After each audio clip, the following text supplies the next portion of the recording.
are we? 70. Guys, we made it to 70. They haven't canceled us yet. Let's go. Guys, we have another good show for you guys lined up today. A lot of crazy stories happening overnight, yesterday, the day before. Before we go there, I'm going to go around the room and introduce everybody. Guys, we have the newest unusual suspect. We just blessed him. We all beat him up like we jumped him in a gang.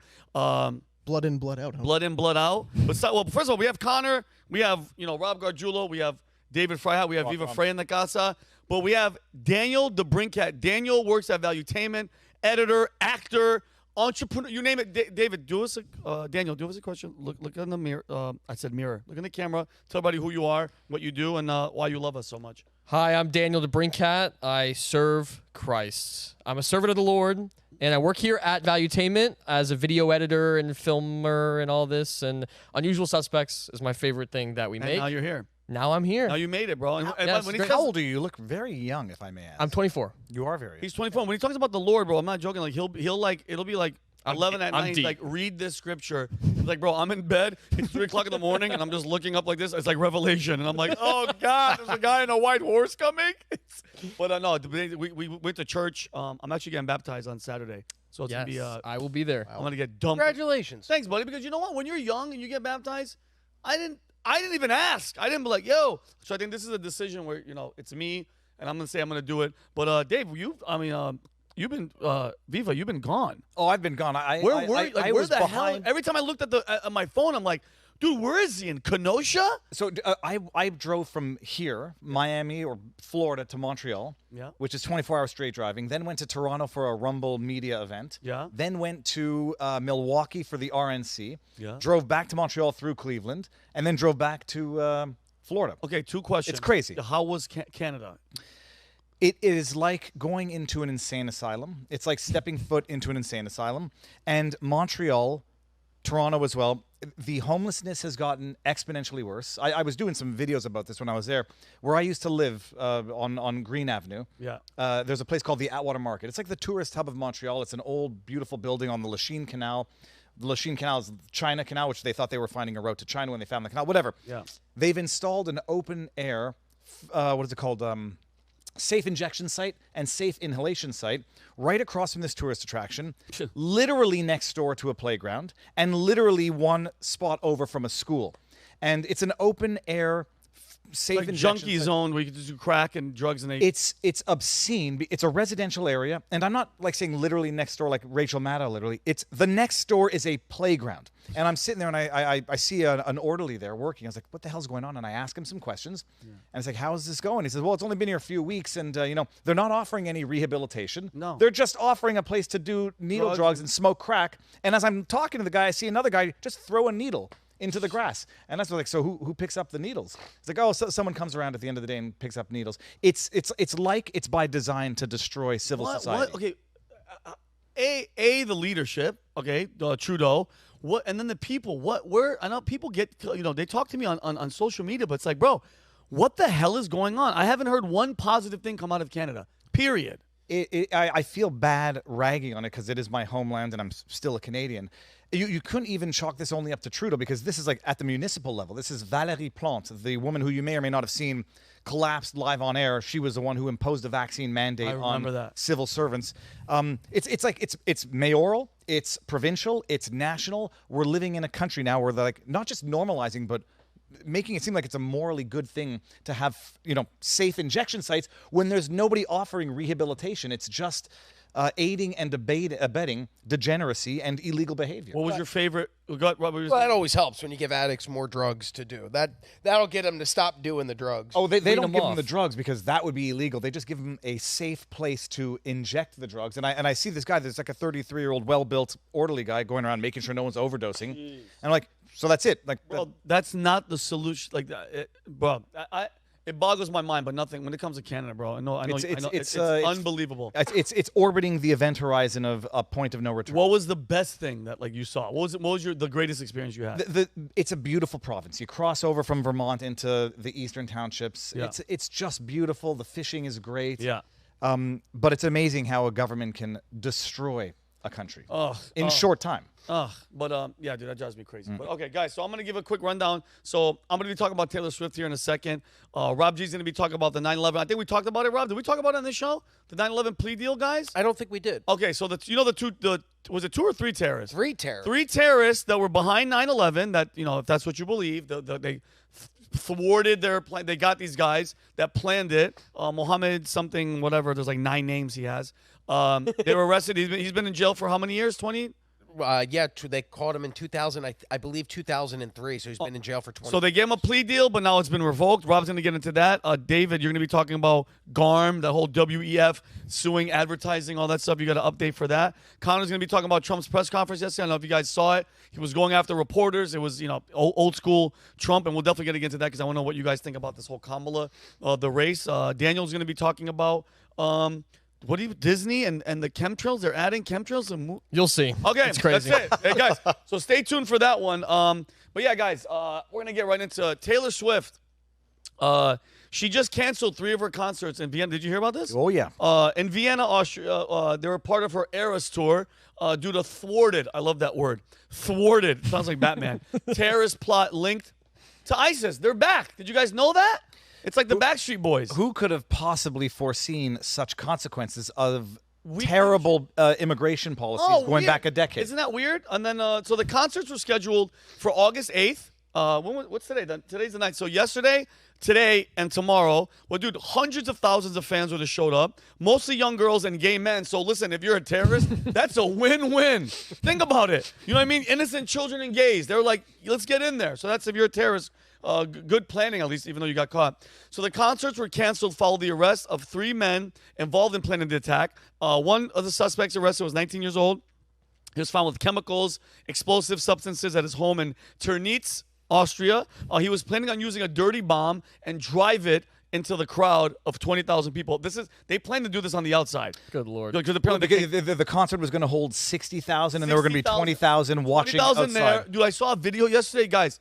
It is unbelievable the psyop with this Taylor Swift, who's mildly talented, like could hardly sing.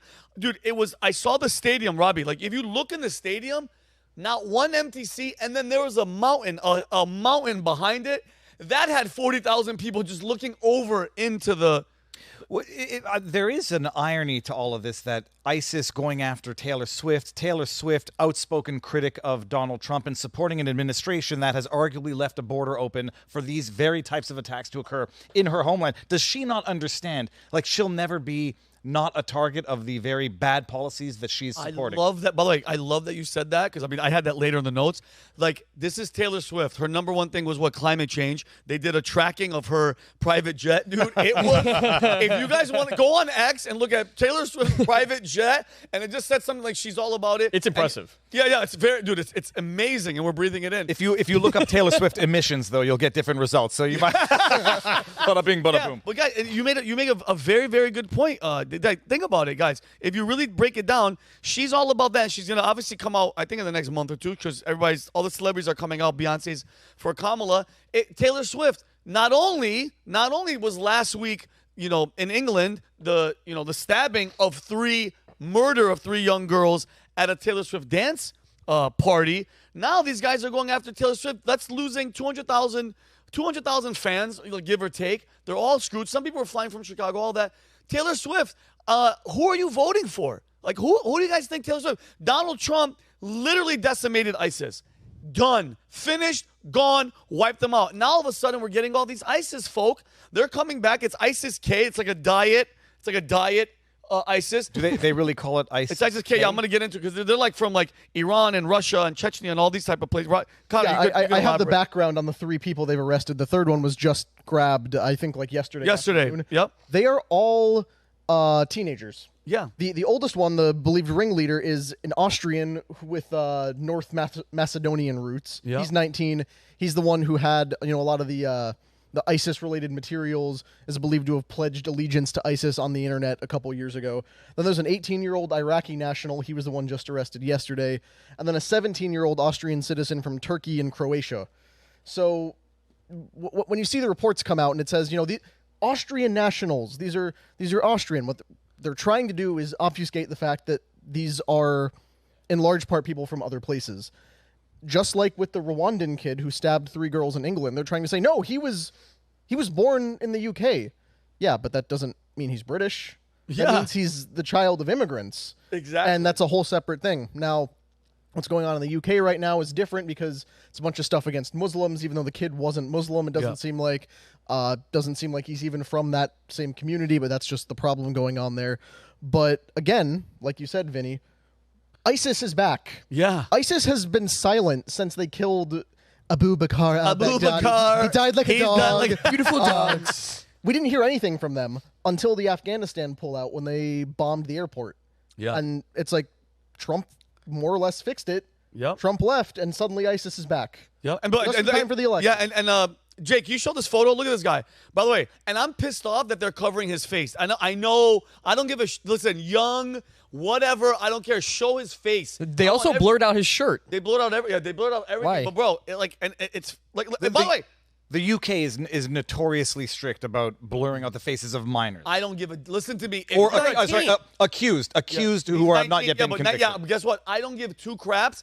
I want to see his face. I want his parents to be humiliated. I want them to know what this evil. Because bro, what? And I get it. This is extreme Islam, whatever. What God in your mind? What brainwashing do you have to have in your mind that you think that this God that you love, murdering innocent children, is going to give you heaven, is going to give you these virgins? Like, what type of psychotic mindset has to be instilled in your brain to think that that's good? And mind you, back to the Taylor Swift, her security is she has better security than Trump. Than Trump does here, which is insane.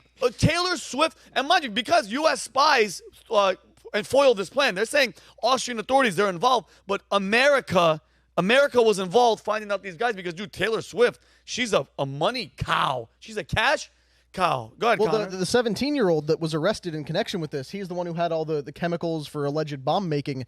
He just got hired as stadium security. Yep. He Get got out. a job working at the venue a couple weeks before they found out. This whole thing was the plot of they were going to try to drive a car in there, set off a bomb, go after little girls with knives. They had machetes. He had machetes. They had weapons He had knives. to carry it out.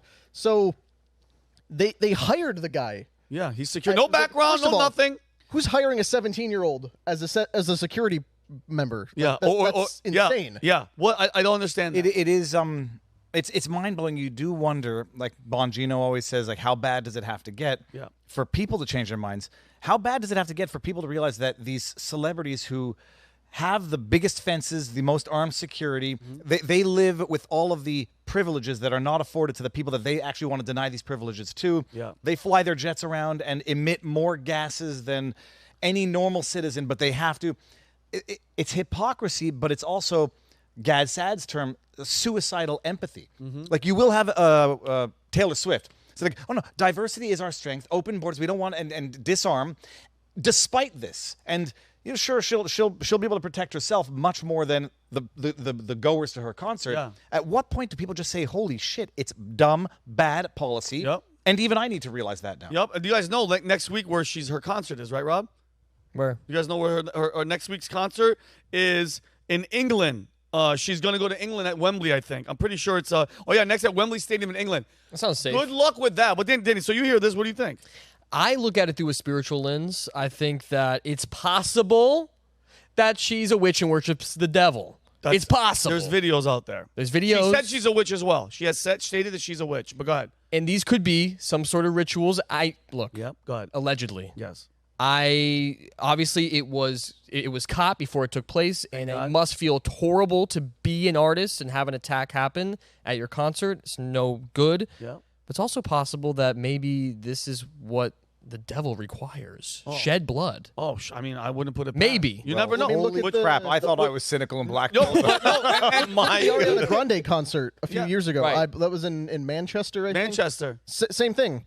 ISIS-affiliated kid, I believe, set off a homemade pressure cooker bomb that killed a bunch of little girls. Yeah. And that's the thing. They're targeting, obviously, the pop stars who have big audiences because they want to kill as many people as possible. But they're going after concerts that will be attended by children, Right. by young girls, By gays. gays And as well. 35-year-old single moms that have Exactly, nothing like, to do with cry in when- the stadium because they don't When want was to the cry last at time home. anybody tried to smuggle a pressure cooker bomb into a Metallica concert? Doesn't happen. Like they're not trying to kill a bunch of like dads in their 40s and Yeah. 50s. Rob, what do you think? My concern is when this reaches it's awful no matter where this goes on at, but my concern goes back to our safety here in the United States, specifically looking at the issue with the border and the mass amount of migrants that are coming in from other countries, and we don't know. We're not vetting them. We're letting them into this country. How many terrorists were caught at the border? 146. Hold on. Confirmed. Confirmed. You'll never hear the unconfirmed. Exactly. That's the point. So they caught 146. How many people got through that they did not catch that are here with bad thousands, intentions? thousands. All it took were 20 hijackers to bring down the Twin Towers on 9/11, 20 bad dudes with a plan. How close or how far are we from that happening here? I worked with the Miami Dolphins last year, and I would go to the away games and I'd go to the home games. And it was really interesting watching the security protocols at NFL games and seeing how tight they have it locked down between police, between security. And I wonder if concerts have the same type of security. So I went to a show, and one of the things I did, I looked around and I went, oh, well, I noticed that there's security, but I don't see cops here. And so I noticed that there was a lack of security when it comes to concerts, but sporting events, it's on lockdown. But still the idea that I walk into a sporting event, I walk into a concert, I walk into a mall, I walk anywhere these days, and I look around, I look for exit signs just in case something happens. Smart. We live in the greatest country in the world. We shouldn't have to live like this. And my concern is what you're seeing overseas with mass migration into these countries with people that have bad intentions is going to happen here on our homeland. And we have done nothing to protect ourselves and are doing nothing to protect our citizens. Great. Go ahead, Even Dan. worse still, they want to actively disarm the population, the law-abiding population, by restricting firearms and all this other stuff. That's the goal. I had this discussion with family up in Canada. We're like, oh, things are going a little crazy in the States. And I was like, in Canada, I don't like the expression, but everyone is sitting ducks to the bad players because nobody has a gun. You're not allowed using it for self-defense, even if you do have one. It's limited to 5 rounds. If it's a shotgun, you have to jump through hoops to get it. But the bad players don't abide by the law to get them. Sitting ducks up in Canada, the only sort of what's the word? Backup plan is you have a well-armed population in the States, and some states more than others. Right. And you fully appreciate it when you've gone through this. Say, like, now I understand the Second Amendment. Now I understand why it's important to have not unrestricted, but robust, shall not be infringed Second Right Amendments, because it makes it a bit more of a deterrent, just a bit. For people who would do it. Exactly. Was that the Texas church shooting where the armed got shot by the guy that was armed in church? In church. Like, that's what it takes these days, is to make sure that you're with somebody that has a gun, to make sure that you feel protected going into these public spaces. Yeah, and I'm sorry, bro. Now, I'll be honest with you. He knows this. I go to church. I'm packing. There's secure. There's some police there. But, bro, like, you have to understand, there's bad guys and there's good guys. And the more of us that have it, they know, like, okay, like, by the way, if the most shootings ever are when people see a sign that says gun-free zone. It's Chicago is the prime example. Exactly. But then they give the Uvalde example. Well, there were, 140 armed police officers who stood back for an hour and a half. That doesn't prove that you should not arm citizens. That proves that you should arm the citizens. And on that point, I always reference back to this thing. My dad was a cop for 27 years. There was nobody who was more integrated with police than him, like, after a career that long. And he always said, when every second counts, the police are only minutes away. Oh, wow. So you got to stand up for yourself. You have to be able to do things yourself, because anyone who wants to tell you the cops will solve everything for you are the same people who also want to tell you, well, defund the police. Yeah. We don't need cops. I mean, listen, I've always been, because I'm clumsy and I'm goofy and I fear myself around a firearm. I've never shot a gun. I've never even held a gun. Last time I did, I was 5. I'm giving you mine after this show. But He's given a 5-year. Literally, I talked to our security friend Explains a lot, actually. at the last event that we did, and he was like, "You've never shot a gun." He goes, "I want to train you. I'll show you where you can purchase a gun, how to purchase it legally. You need to protect yourself." And never in my life would I have envisioned that I'm at the point where I need to do that. But today, here, I am fearful that if I do not have weaponry to protect myself, something bad will happen to me and my family. Yeah. So for the first time in 37 years on this planet, I'm going to go and get a gun because I feel that unsafe in my own country. And let's all be honest with each other, guys. It's not if it's going to happen, it's when it's going to happen. And I'm not that guy. I know the paranoid only the paranoid survive. there's no other excuse for them, Mayorkas and all of them, letting all these people in, giving them cell phones, giving them money, military-age guys sitting in corners in all these major cities as if they're waiting for something. They're waiting for the call. Because, guys, I'm telling you right now, this power move, this election and everything that we're going to be talking about, if they don't get what they want, they're going to pull the trigger, so to speak, to let something happen. I am still, because we'll talk about the election, like I said, if the left looks like they're not going to lose, they're not going to win, wait and see, because this is a trend.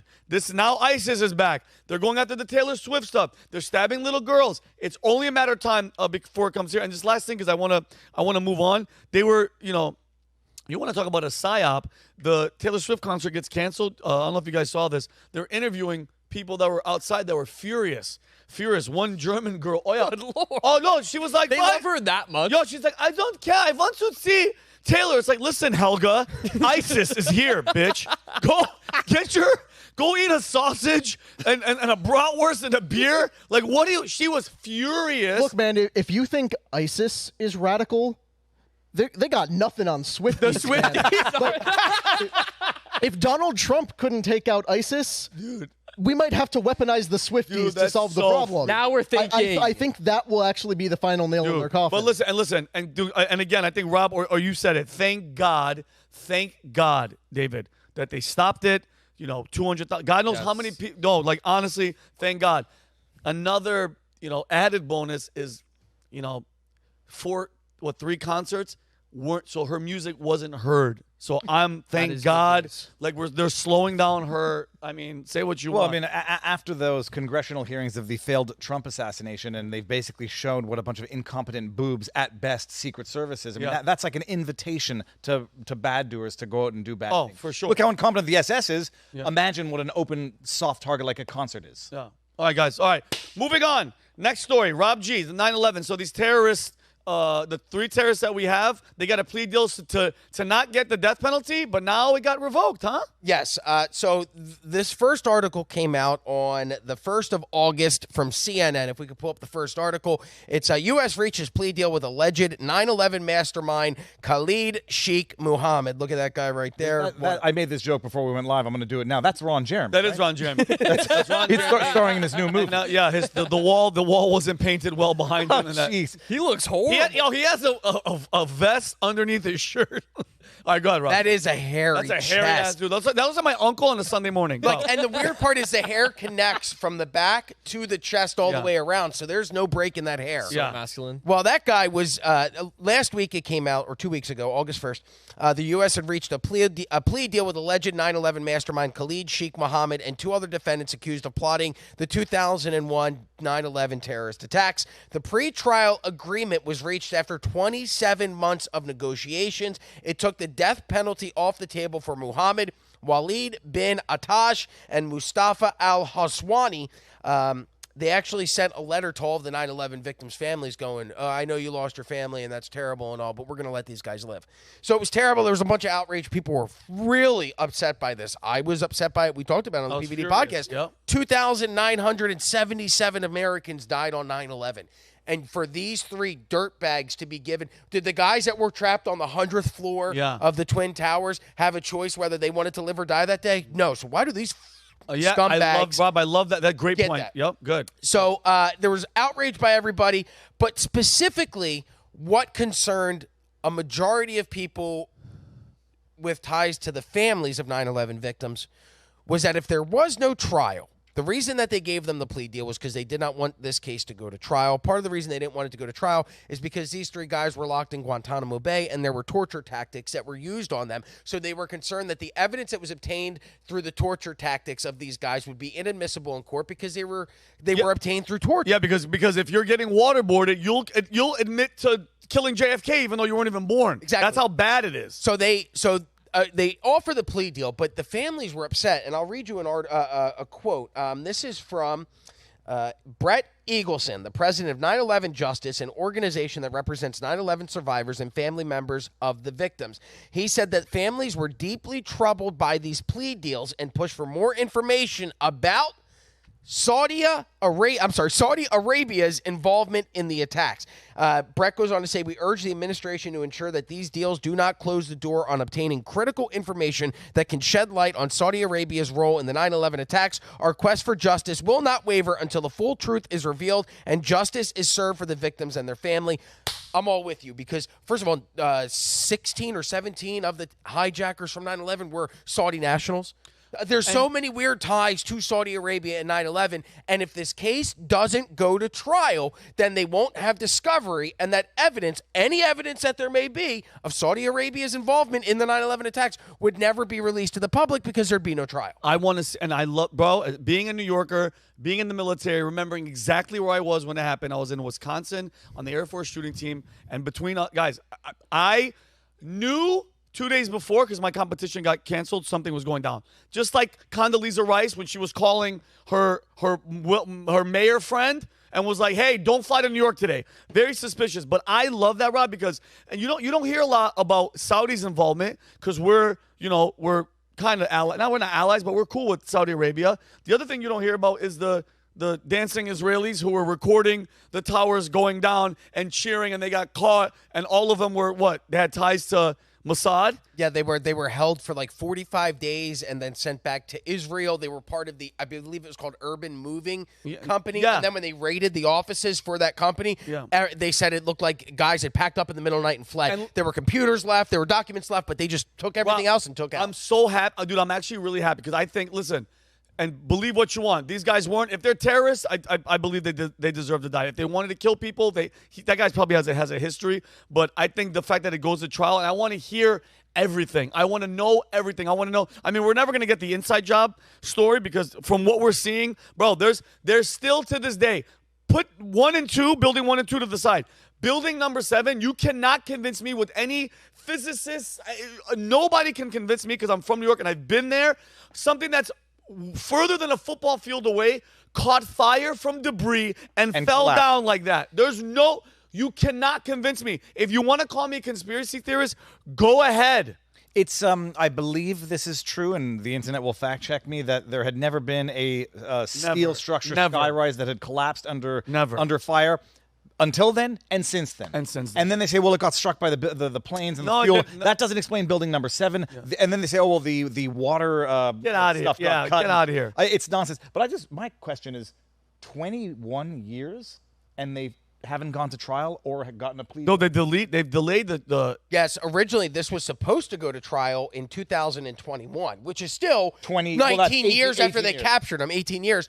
But there were 2 judges that resigned rather than oversee the case, and then COVID, they pushed it back because of the COVID-19 pandemic. I don't know why you guys are shocked. They let criminals out same exact day in New York right now. Yeah. They're doing, it's the same thing, right? Yeah. Well, I mean, but for terrorism, why? Like, they did it. Like, you have to wait for them to write down and admit it because the plea deal is them admitting guilt. And Rob made a great point, bro. And this was a big thing during the Bush and then Obama and all these guys. Like guys, if they capture Daniel right now, okay, and we're like, hey, tell us that this guy is a terrorist because we want to go bomb his town. And Daniel goes, no way. And we waterboard him and dude, trust me, nobody, if you've ever been even like jokingly tortured waterboard, I've seen people mess around and do it. My cousin did it to me once. Look, you're going to admit to anything, and all he has to do is sign something saying this is the terrorist, that's where he lives, and then that gives him the okay to bomb. Yes, just to point out, waterboarding at Guantanamo Bay sounds like a fantastic vacation if you don't know what either of those things mean. Yeah, exactly. Yeah. As part of the plea agreement, and we'll get to the plea agreement being removed, but as part of the agreement, the defendants agreed to answer written questions from the surviving victims and victims' families about their roles and reasons for conducting the attack. So, hey, we're not going to kill you, but okay, you're a terrorist, but we're going to take your word on this. Do you mind just writing down why you were involved in this and letting all the families know? What kind of bullshit is that? What kind of questions are supposed to come in for that? Like, hey, why'd you kill my dad? But it's not just that. It's 21 years, 22 years later. Like, what documentary evidence can they have after 20 years in Guantanamo? And if this was not such a shocking outrage of an injustice, why keep it so secret? And then why immediately backtrack on it once it becomes public when people start revolting? Which is what they did. So let's go to the next slide. This is August 7th, New York Post. Lawyers for accused 9/11 terrorists say move to revoke plea deal was corrupt. So what happened was, and God, it's going to pain me to give credit to the Biden administration. Ugh. But they've actually done something right. So they're 1 for 7,000 on decisions over the course of the Biden and Harris administration. Good. Yeah. Secretary Lloyd Austin decided to revoke the plea deals. Oh my God. And pull them off the table. But So they don't get credit for doing the right thing after they get called up for doing the wrong thing. Wow. They can That's a good plead point. that they didn't know that it was going on. Bull crap. okay, The back only to reason 0 for 7,000. Yeah. I'm with you. Oh, well, that's Also, great. Once they- people start getting outraged, then they pull the deal back that they would have passed through the dead of the night if They they had. dismissed the military prosecutor who was responsible for the plea deals and said it was all her fault and she'd never gotten it approved with them. Yeah, for sure. This woman just on her own decided to give a plea arrangement to the three people who pulled off 9/11. Yeah, I love that. I buy it. I love the lawyer, Walter Ruiz, a lawyer for Mustafa Hamed Adam al-Haswani, said that the removal of the plea deal was corrupt and goes on to say, we have had an unprecedented act by a government official to pull back what was a valid agreement. For us, it raises very serious questions about continuing to engage in a system that seems so obviously corrupt. And these motherfuckers killed 2,977 people. I don't, at a certain point, and I love that we're America and we have to, you're innocent until proven guilty, and every person gets the right to a trial. On this occasion, fuck that. Yeah. Fuck that. I agree. Pull it off the table. Enough. Honestly, what I want for these three guys is a public hanging. Yes. I want them put to death. I want us to watch, and I want us to grill them on live public television. They had Kim Cheadle on the stand or testifying in front of Congress for a week. And then where did she go? We never gone. got answers. She's What gone. was the punishment for the Trump assassination? Nothing. In fact, what came out yesterday? Did you see the video that came out yesterday? Yeah, that the cops that put there's a GoPro or Did you whatever. notice how there was no audio for the first? No audio, but sometimes it takes a couple seconds. I think 15 to 30 seconds before it kicks in. But here's the problem of that video, Rob. Great point. You see him getting mounted up. You see the shooter, and then he gets down. Nobody tells the president. Nobody relays anything, bro. This is besides incompetence, but that was absolute horseshit. And then you hear on the tape that the local police are saying, we warned the SWAT team 3 days before that roof was a liability and needed to have people on it, right? So, look, we had all those congressional testimonies, and Kim Cheadle went up there, Ronald Rowe went up there. Oh, it's a sad day for the Secret Service. And then what comes of it? Oh, we just moved on. Now we're talking about Brett Summer and Kamala Harris and Taylor Swift and everybody endorsing it. Oh, yeah. But nobody's actually focused on the actual testimony in the hearing. I want public hearings. I want to know if the Saudi government was involved in 9/11, and I want these three guys put on trial and then murdered afterwards. Let's put them in a building, fly a plane into the building, and then have them try and survive and get out. And maybe that's what we do. We put them in a high-rise, then we slam planes into the high-rise. We empty the high-rise first, and then we go, hey, if you guys get out, then you can live. We're still going to jail you forever, but you can either choose, like the people on 9/11 that had to make the choice. Do I jump from this building? Do I burn to death? Do I die from smoke inhalation? Like, these people had no options. And what the most horrific imagery from 9/11 when you look at it is the photos of people waving for help outside on the 90th and through the 100th stories looking for help, and then making the decision, my choice is I either stay here and die, or I die on my own accord and I jump from a building. And we decide to give those three fuckfaces a plea deal. So it's very interesting. Rob, I think I was going to say do like a lottery for the 2,977 families, and whoever wins gets to pull like the trigger for the – but no, but for like the hanging, like you know, the hanging like Game of Thrones. But I like that better. We'll build like a makeshift high-rise,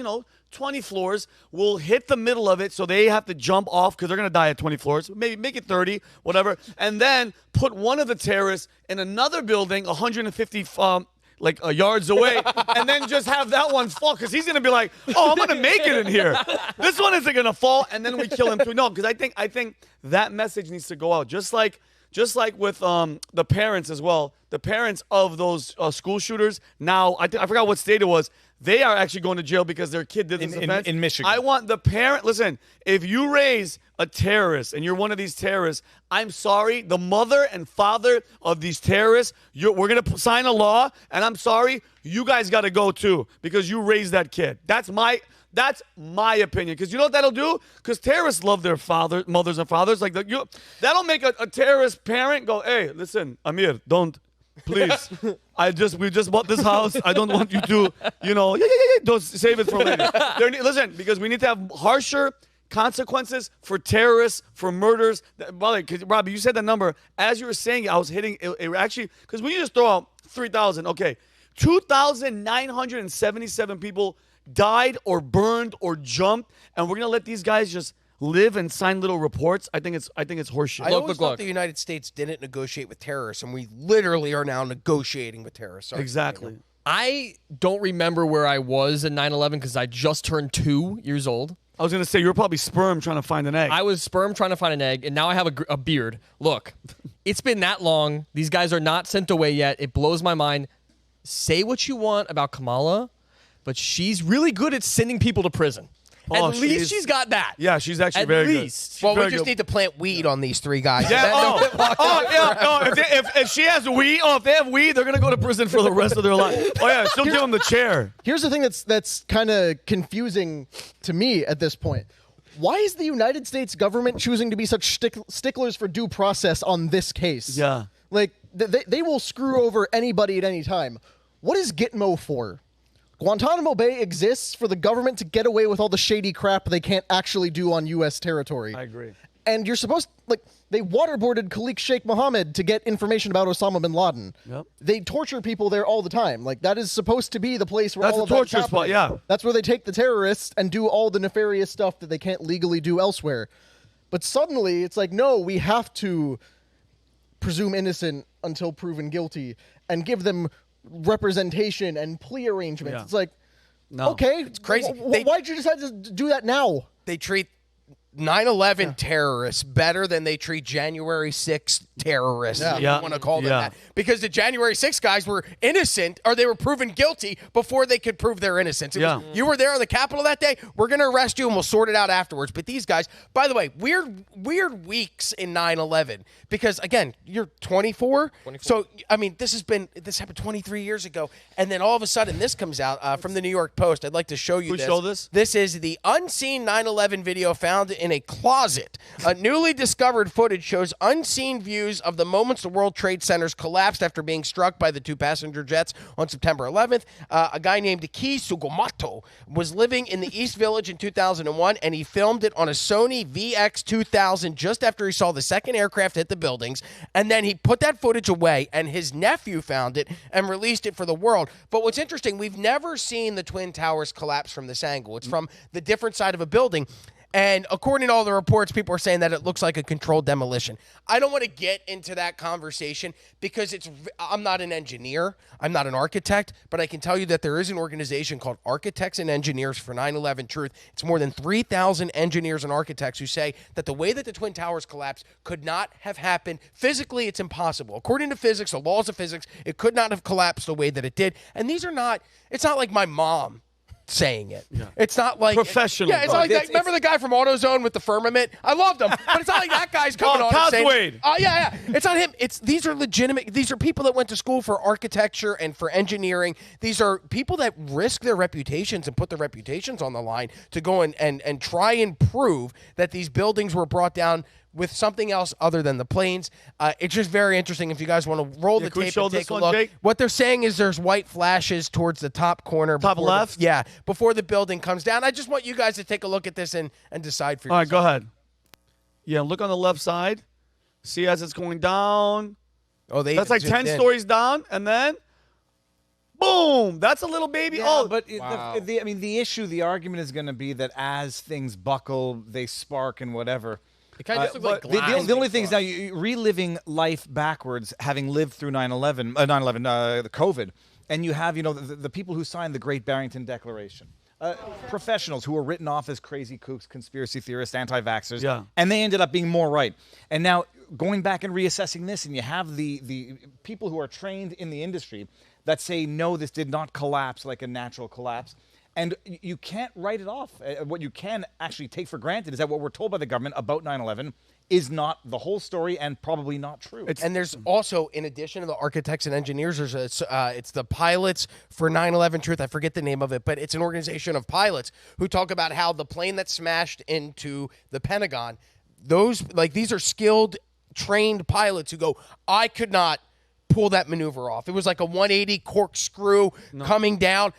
They're saying we could not pull this off. How could a guy that failed flight school, and they said he was not good at landing or taking off or controlling minor small aircrafts, how's that guy control a giant 747 and bring it into that corkscrew maneuver to slam it? It wasn't even first of all, it wasn't even a plane did not hit the Pentagon.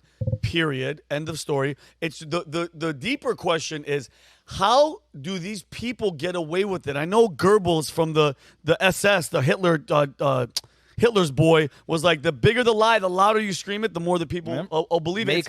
Make a lie so outrageous that no one would think someone with a conscience would make such a lie, and you nailed it. Because, by the way, they like those 3,000 engineers and everything. It's like with COVID, all the professionals, who are the Dr. Malone and all these guys, they're like, Dad, shut up. This is your profession. You invented the mRN1. Like, it's insane, and that's why going to your spiritual thing, going to God, bro. If that's not evil running the show, then you're delusional. Let's stop playing this game. 9/11, I don't know if Bush and all those, I remember he was in the classroom and they were saying stuff like plane, hit, steal, burning. Crazy. It's that, because of that one event, got everybody on board to move forward an agenda. Okay? Patriot Act, invasion of countries. I mean, whether or not it was an inside job, let it happen on purpose and made it happen, whatever. The outcome was certainly very, very convenient and very profitable for the military-industrial complex. Huge. Like, look where we are today because of that one event. That's the most, besides JFK, what's bigger than this? Pearl Harbor? Okay, that was horrible. Well, this was live. Arguably, there was already a world war going on, and America would have gotten into it eventually at some point. This Pearl Harbor, sealed the deal. This is... I think there's no greater shift in the direction of humanity than 9/11. Period. So it's not that far. Look at the point with the Saudis that the lawyers mentioned that Rob said. Think back just a couple of years ago. It was not acceptable to even imply that the Saudis were involved. But now that's one of the leading theories, is that the Saudis and the United States government potentially, with Israel potentially, all had a vested interest in having this happen. So they pulled it off using patsies from Saudi Arabia. I have two things I want to say, and then we can move on. No, go for it. Daniel, because you're young, I want you to understand it's weird that you don't know this. There was a world before 9/11 that was different than the world you're living in today. And I feel so lucky to have lived in that for because I was 14 when the Twin Towers went down. I'm so lucky to have that 14 years before, because 9/11 changed my world completely. It changed the world. But specifically for me, I went, oh my God, there is evil that exists in this world, and they want to attack us. And I never felt that way. I always felt safe until 9/11. But there was a world before this that's so different than the world we live in today. And 9/11 is the catalyst of what changed. The invasion of privacy, spying on its citizens. You're not, like, the fact that you're on your phone and they can watch everything that you do, that didn't exist back then. I got to say, now it does. My issue is it was a world before 9/11. And then after 9/11, people were like, very, very patriotic and trusted the government. And there was a world before COVID, which we now all have lived through.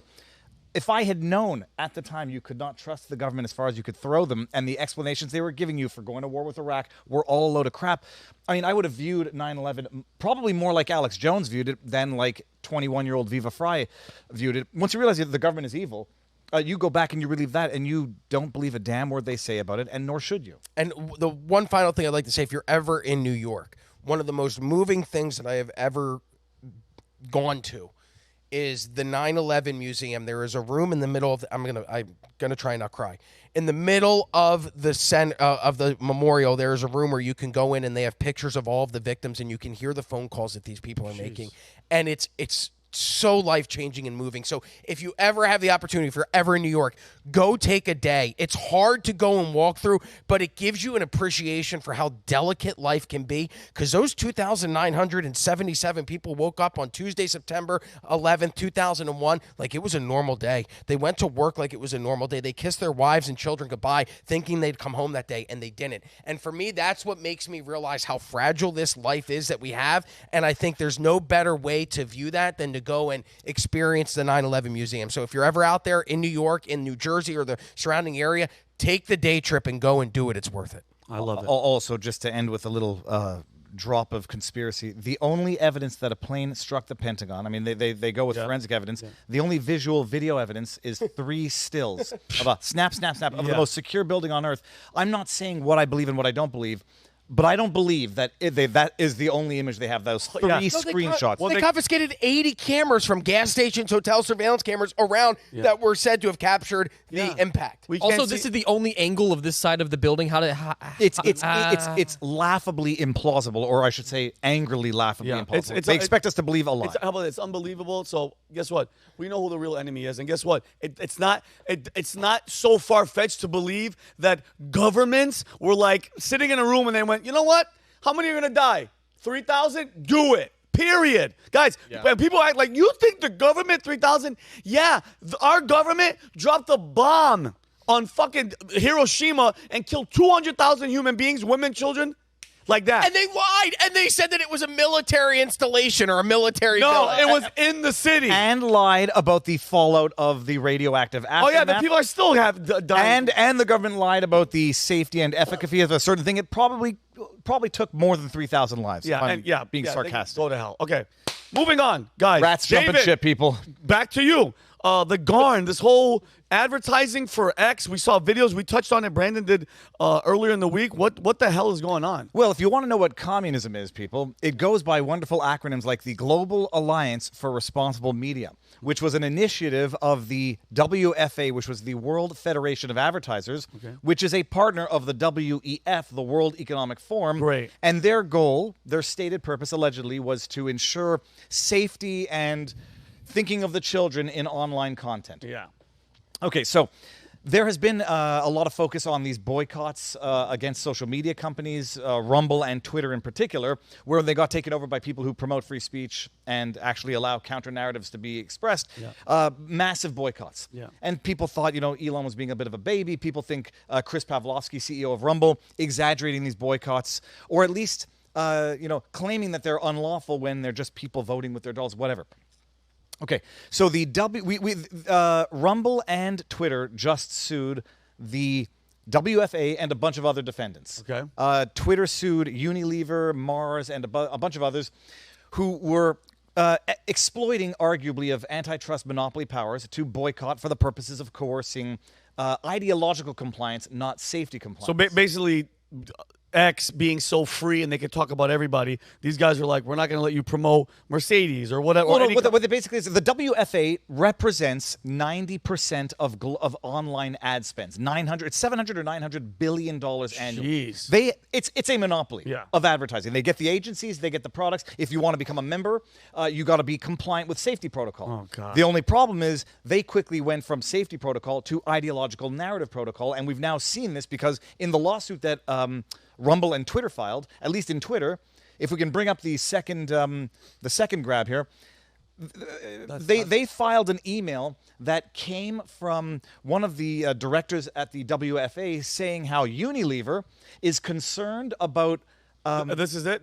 Openly, what is it called? Overtly partisan takes. Can we show this? The Hunter Biden laptop expose. Wait. This is an actual email that's filed as an exhibit in the lawsuit. Okay, so what's it say? And it says here, this is, Rakowitz is one of the directors of, or he's on the board of the WFA. He says, separately, I connected with the 4A's group yesterday, yada, yada, yada. It says, Unilever will not trust until they see, what does that say, the data, and have said that they have issues with overtly partisan takes, i.e. the Hunter Biden laptop expose. Wow. So we quickly discovered that this boycott was not about any safety issues because Twitter and Rumble are actually safer for advertisers than YouTube, I would dare say. We get evidence that this is actually about narrative control and overt censorship. Wow. They file suit, Twitter and Rumble. Pavlovsky discloses 2 emails. One was from Diageo, which, if you don't know, owns a bunch of alcohol companies, beer, scotch. Diageo says, we don't want to advertise on platforms that have Steven Crowder and Alex Jones, under no circumstances, except YouTube has Steven Crowder.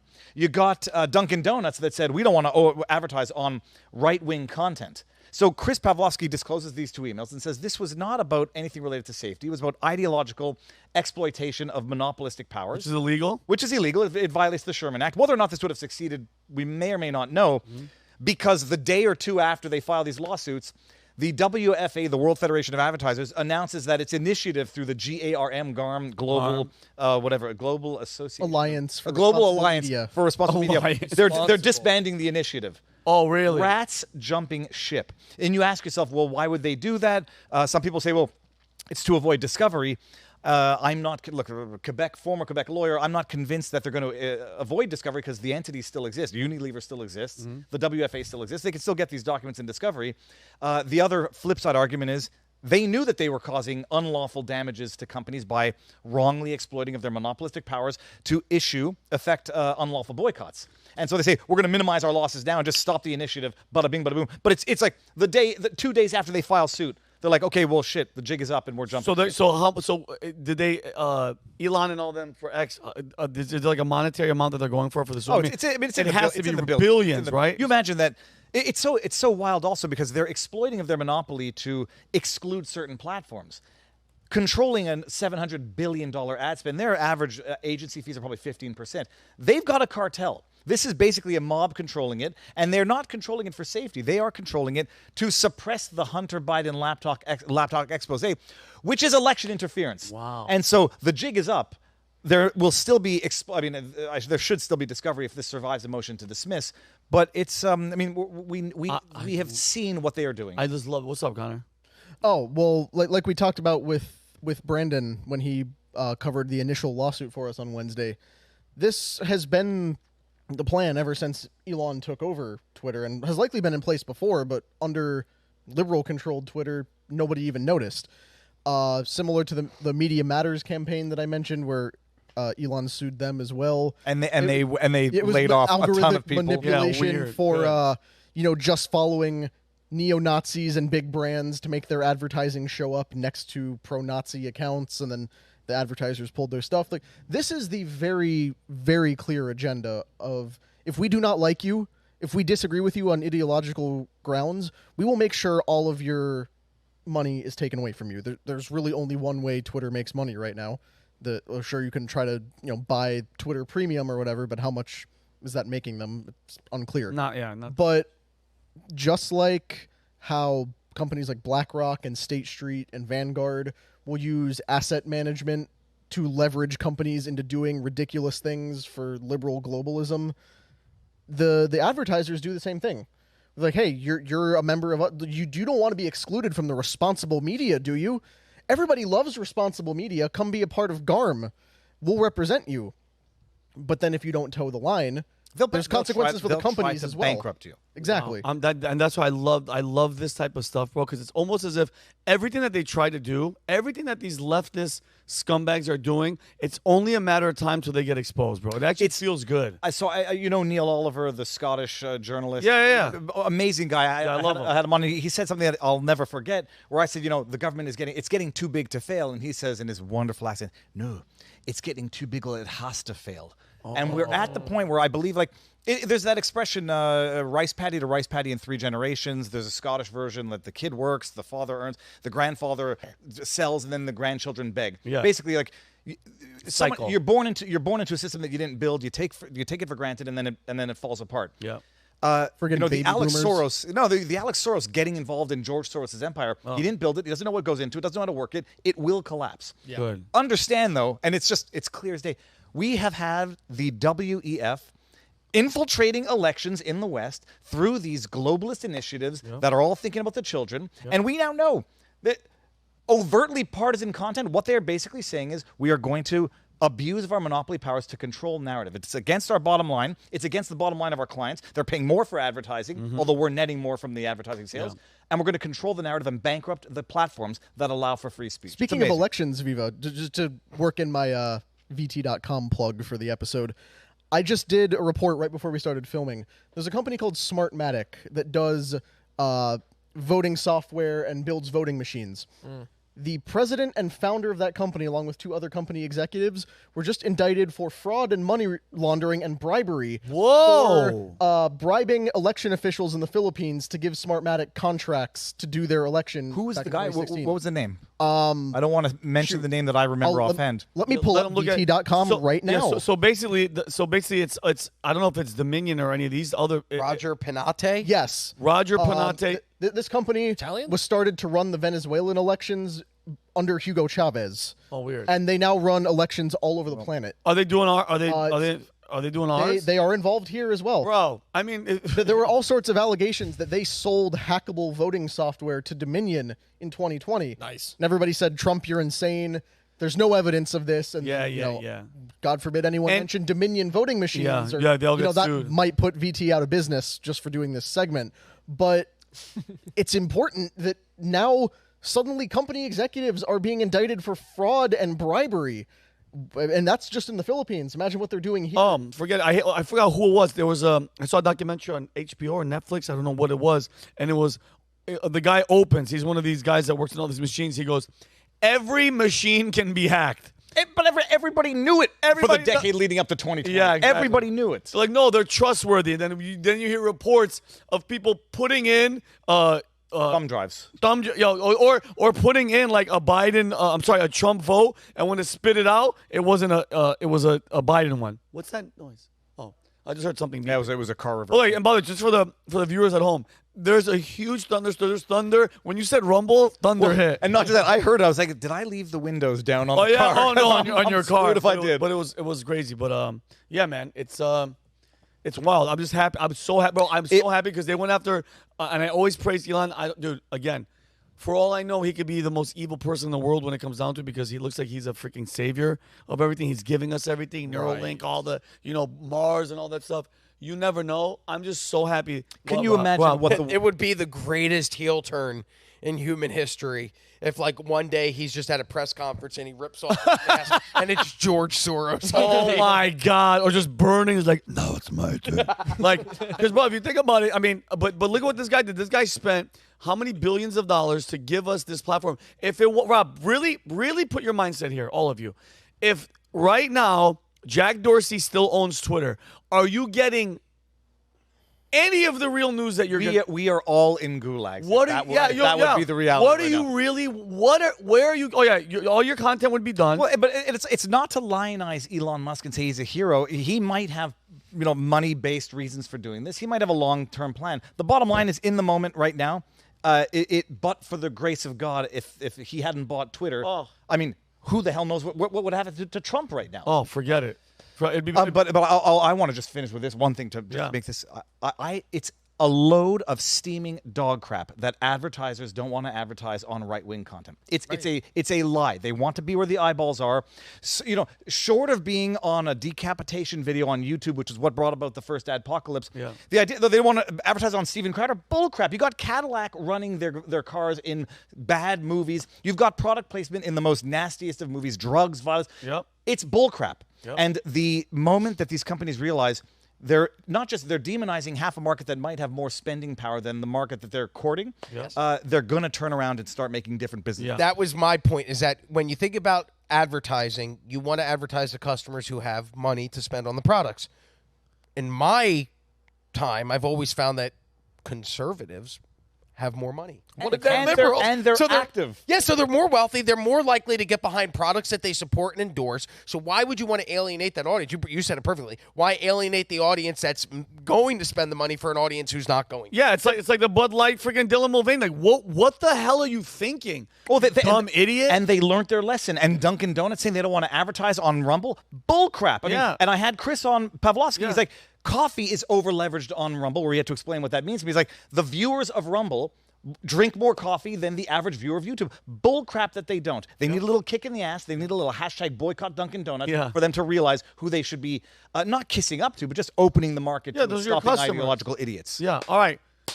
Great story, David. Moving on. Connor, Donald Trump's presser yesterday had a lot of great moments, and I think you're gonna talk to us about it. Yes. So if anyone's familiar with how a Trump speech, a Trump rally, a Trump press conference goes, more often than not, he just gets up there and kind of talks. We had one of these yesterday live from Mar-a-Lago that I took the liberty of going to take some of the highlights just so we can go over them, because he was up there for like an hour and a half, and the average Unscripted. person does not have that kind of time to sit down and break all this down. And was it unscripted, Connor? Did you have a lot of it was unscripted. He had a statement, then he made some brief remarks, then he took questions from the press. He hasn't done a press conference, but before we get into that, I need to do a direct take to camera here. Yeah.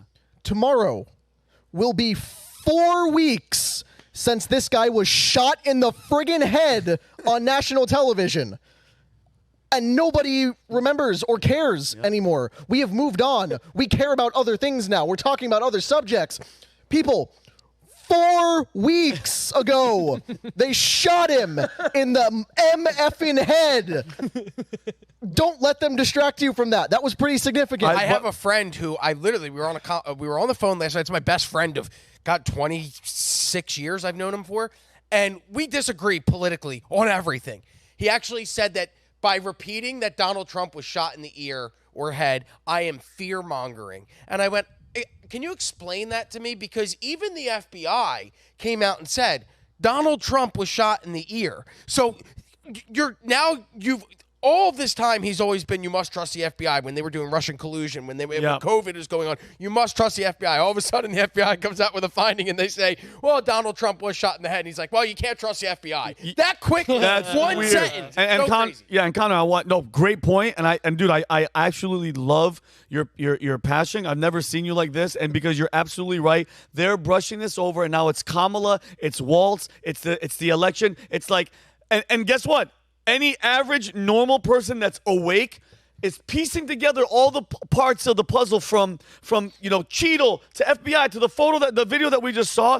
It looks like it was beyond gross negligence. It looked like it was orchestrated to look like they were incompetent. But go ahead, Connor. Yes, please keep going. But they took the little bit of time right at the beginning to try to avoid attacking Trump in the 48 hours after he got shot. But then after a while, they made fun of the bandage, and then now they're just right back where they started. It was like 3 days. They gave him 3 days. He got shot on Saturday. Sunday, we're sorry. Monday, we're going to investigate. Tuesday, look at that bandage. Ha, ha, ha, ha. Yeah. Could you imagine if you ever did that to any of the kids that were involved in Uvalde or any other gunshot victim in history? Mike Brown, Corey Bush just tweeted out that Mike Brown, remember the kid from Ferguson that attacked a police officer and a store clerk, and then the police officer shot him and killed him? Corey Bush put out he'd be 18 years old today. God rest his soul. Could you imagine if I got on here and I went, the kid deserved to die. The kid should have gotten shot. If I made fun of a gun shooting victim. Which is the correct take on Michael Brown, by the way. I don't disagree. But if I got on here and did that, people would be like, cancel that guy. But it's okay for the left, the liberal, the compassionate media to mock a gunshot victim? Yeah. Okay. Well, anyway. The call definitely went out to the media outlets that were covering this. I have a selection of headlines to go over of what they wrote. Salon. Now, these are all very leftist. It's Salon, USA Today, Huffington Post. Communists. All of them agreed. Rambling. The Associated Press actually had the word rambling in the body of its analysis of it as well, but they edited it to say, wide-ranging. Instead, because apparently rambling was a little bit too partisan. You mean a speech? Yes. Yeah, well, Trump was rambling. Right. If I may, in fairness, I found him to be rambling. Yeah, Trump I rambles. actually think he was doing it on purpose to show them, hey, dudes, this is what transparency looks like. Someone who's unscripted and taking questions for an hour and a half. Exactly. And I'm not a Kamala Harris jackass. That's the most important point. Let's go to our first clip here. Trump comes out with a brief statement as he's approaching the microphone, talks about the risk of World War III. Let's roll that. Nice. Well, thank you very much. Appreciate your being here. Just a statement before I talk about debates. I think that our country is right now in the most dangerous position it's ever been in from an economic standpoint, from a safety standpoint. Both gangs on the street and, frankly, gangs outside of our country in the form of other countries that are, frankly, very powerful. They're very powerful countries, and we don't know what we're doing. We have leadership that has no clue how to handle them or how to handle any other situation. 1,000% right. We have a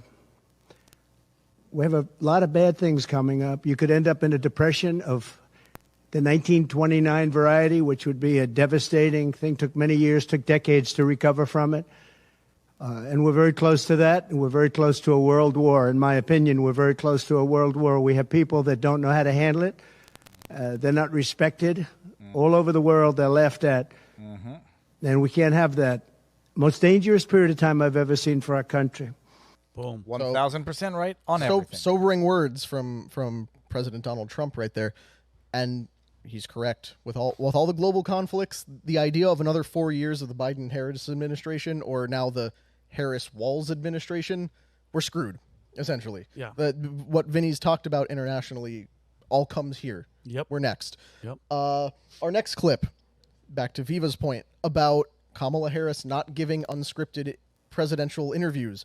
You realize that since being tapped to replace Biden on the Democratic ticket, she has not talked off script to cameras one time. At all. Well, hold on. When did she try to explain the cloud and inflation? Oh, that was a while I believe ago. that was before. That was back when she was still just vice president. She's horrible. Let's roll this next one because Trump made sure to make that point about what Harris has been up to. All right, can we play this clip? Okay. Mr. President, you have not had a public campaign event for nearly a week now. Tomorrow you'll be in Montana, which is not a swing state. Some of your allies have expressed concern that you're not taking this race seriously, particularly What at a a time stupid question. where there is Bitch, I was just enthusiasm shot in on the both ear. Look, sides. says that. Why haven't you been campaigning this week? Because I'm leading by a lot and because I'm letting their convention go through. And I am campaigning a lot. I'm doing tremendous amounts of taping here. We have commercials that are at a level I don't think that anybody's ever done before. Plus, in certain cases, I see many of you in the room where I'm speaking to you on phones, I'm speaking to radio, I'm speaking to television. Yep. Television's coming over here. Excuse me, what are we doing right now? She's not doing any news conference. You know why she's not doing it? Because she can't do a news conference. She doesn't know how to do a news conference. She's not smart enough to do a news conference. And I'm sorry, we need smart people to lead this country because our country's never been in this danger before, both economically and from an outside perspective. Russia doesn't respect us anymore. China doesn't respect us anymore. North Korea, Kim Jong-un, liked me a lot. He doesn't like this group. We are in great danger. We're in great danger of being in World War III. That could happen. No, after their convention, yeah. And I'm going out, actually, I'm going out to certain places to help certain senators get elected. Not even for me. I'm trying to help when I go out to Wyoming or when I go out to Montana, or I'm going to different places to help people. And I don't have to go there because I'm leading those states, as you know, by 35, 40, 50 points. I'm leading by record numbers. I'm going because I want to help senators and congressmen get elected. Congressmen and women get elected. Yes, please. What a stupid question. I love that. Yeah, that's first of all, the important line. It's a stupid question. Oh, you haven't been out in a week. I was thinking, ma'am, I just got shot in the ear 4 weeks ago, and what do you want me? You haven't done an open, what is it rally called? out. Rally out in the field with unsecured buildings. Stupid question from a stupid journalist. Well, and also he was told the Secret Service recommended that he not go out and do rallies in outdoor settings because they could not guarantee his safety. Almost by design. I saw a very interesting tweet yesterday. Kamala Harris was in, is it called Eau Claire, Wisconsin? EAU, Claire, Wisconsin. Eau Claire. This is according to Kamala Harris' speech. It will be a day one priority to fight to bring down prices. I'll take on big corporations that engage in illegal price gouging. I'll take on corporate landlords that unfairly raise rents. I will take on big pharma and cap the cost of drugs. You're in office now. What do you mean day one? Yeah. We're on day, how many? She's been in office for 3 years. We're on day 900 and something, and you've done shit, idiot. Yeah, go tell Joe Biden. Yeah, guess what? Joe Biden's right there. Tell him. Well, if he's if he's there. The clip was even worse. The actual quote is even worse because before she said that, she said, when I was attorney general, I went after price gouging companies. I was like, so you're relying on your experience from when you were attorney general to solve a problem that you caused when you were vice president that you will solve when you become president. You are indeed the dumbest DEI hire of all time, the history of politics. Yeah, absolutely. We can skip over this next clip because this is him talking about the debates they have scheduled. I believe Harris has now agreed to a debate on September 10th. ABC, right? Yes, she turned down the other two, but Trump challenged her to 3 debates. Wait, but she was the one that was calling him out and saying, if you have something to say it to my face. Well, like she got all weirdly Southern black all of a sudden. But her Indian side, it's called code switching, Rob. It's okay when she does it. She's allowed to change how she but I talks. guarantee you her real family in India is like, what is she doing? I don't know why you're black. I don't know what you're... Anybody see Kevin Sorbo's tweet yesterday? Oh, my goodness. If she really thinks she's black, drop the N-word and see what happens. Oh, wow. No, Pat says let the market decide. Go ahead, Kamala. Let the market decide. Oh, by the way, just one thing before I forget. In that clip, the one you just showed where he said she's not smart enough to do it, fake news headline actually ran with he's insulting women. I forget who it was on Twitter. Shut up. Saying women are not smart. No, he's not saying that woman is not smart enough because she isn't. You called women pigs and just Rosie O'Donnell. Rosie O'Donnell, who actually lost her mind yesterday too. But go ahead. Vinny, I think you'll get a kick out of this one. This is him talking about Harris's plans for gun control when she's in office. Okay. Let's roll that. Take your guns. Oh boy, here we go. She wants to take away everyone's gun. If you take away guns, you can't do it because people need the guns for protection. Now, entertainment, they want it, hunting, they want, different things. But they need weapons for protection in this country. People live out in the woods and they're not going to have a gun. If you look at some countries, I don't want to get them in trouble, but some countries have actually gone the opposite way. They had very strong gun laws, and now they have gone the opposite way, where they allowed people to have guns, where in one case they encouraged people to go out and get guns, and crime is down 29%. Which country is he talking about? And remember this, what is the toughest gun law in the United States? Chicago. Yes. On July 4th, 117 people were shot and 17 died. Weird. The toughest gun laws in the United States are in the city of Chicago. You know that. They had 117 people shot. Afghanistan does not have that. But and this is back to the Joe Rogan says that he's got good delivery and good comedic delivery. This is the point about the rambling too, is that they want to say, oh, he's just throwing out all these random points. He came prepared with that statistic. Oh, yeah. He knew that off the cuff. Yep. Where he knew the data about how many people were killed in Chicago on 4th of July weekend, because every time there's a holiday weekend, Chicago residents have to kill each other to celebrate. He knew that. He was able to bring it up off the cuff with no prep. It's not like he was reading it off a piece of paper. Just on the off chance somebody brought it up, he knew it. And that's where the rambling point falls apart, because he's not rambling. He's bringing up answers to all their questions. I can understand the accusation of the rambling. A question that started off about vaccines ended up with the withdrawal from Afghanistan. But I mean, the bottom line, it's a discussion, and if you want rigid answering the questions and reading the teleprompter, well, I mean, I wouldn't even say go ask Joe Biden to do it because he can't. But also on the point of the strict gun laws, I mean, just take countries with the strictest gun laws. The stricter the gun laws get in Canada, the more crime violence goes up. Violent crime. Mexico, strictest gun laws anywhere, pretty much. Worst gun violence pretty much anywhere. I think it's pretty bad in Venezuela as well. Yeah. It's where like it's where did correlative. Mexico get all its guns? That might be our bad, but Yeah, whatever. Well, I think Obama might be able to. Yes, I love his hands. It's like he's conducting an orchestra of political content. Well, you It's the saw way- the meme where he's playing an You know what it is? He takes all the words that he wants to say and he kind of puts them here, and then he goes in there and he grabs them. it's all very open unless he's gesturing to one person. Then it's Yeah, but then it's like, and You like quiet. and You kind of- gotta do something with your hands when you're talking, just as long as you don't look like Hakeem Jeffries, who's conducting an orchestra the that worst. only he can hear. Yeah. Extreme, MAGA, Republican. Yeah, that guy's a Him and Gavin that Newsom guy's are a doing freak. jujitsu while they talk. Yeah, Gavin Newsom's a freak. yeah. Go ahead. This next one, Trump is now talking about the second time he's going to have to run against a woman for office. First time, obviously, was Hillary Clinton. This next time is like Walmart brand Hillary Clinton, right down to the cheap pantsuit. Let's hear his comparison hear between his female rivals. So I've run against Hillary, and I've run against various other people. I would say that in terms of intelligence, Hillary was far superior. I would say that. Hillary was smart. She was her own worst enemy in many ways, but she was smart, very smart. Okay? If you ask me to compare them, please. Okay.